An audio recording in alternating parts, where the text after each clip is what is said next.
सर्वनाम असे म्हणतात. हां, छान. ही व्याख्या लक्षात ठेवायची बरं.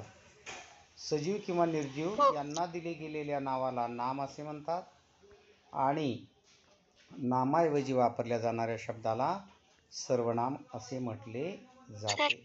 हां जी.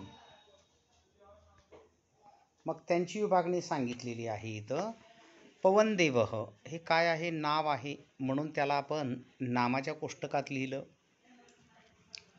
गोपालः नाम सह सर्वनाम, कारण सहचा अर्थ होतो तो, नामाऐवजी वापरला जाणारा शब्द. निर्मला नाम आहे, तस्याः सर्वनाम आहे. एषः सर्वनाम आहे. अहम सर्वनाम आहे. शिक्षिका नाम आहे. माम, तव हे सर्वनाम आहेत. बाकीचं वन, रामः, सीता, कवी ही नदी हे काय आहेत? नाम आहेत. नाम. हां, तर आपण इथं कवी शब्द खाली लिहिला आहे, तो वर पाहिजा होता आणि वर लिहिलेले बरोबरच आहेत समजा. ठीक आहे. चला, एकंदरीत कळालं दोन्ही पेपर. तर आता ज्या काही चुका झाल्या त्या करेक्शन करायच्या आणि परत पाठवायच्या मला. ठीक आहे. हो.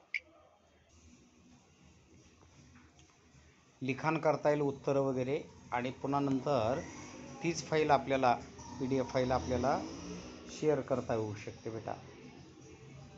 ओके. वाङ्मय तपः. आदित्य 7वा श्लोक वाचून दाखव बरे.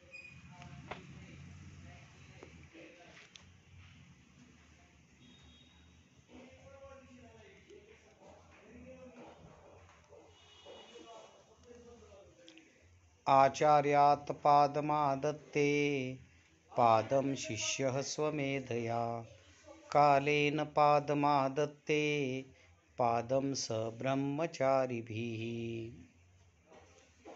माधुर्यमक्षरव्यक्तिः पदच्छेदस्तु सुस्वरः धैर्यं लयसमर्थं च षडेते पाठका गुणाः. तिसरा श्लोक राजनंदिनी वाचून दाखव बरे, जमतो का बघू तुला.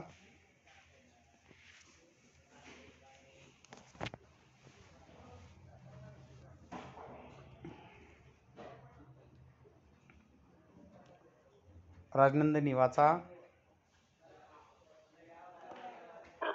गुरुर्ब्रह्मा गुरुर्विष्णू. त्या पुस्तकातला तुझ्या वाचायला लागली का? ही इथला नाही का जमणार तुला?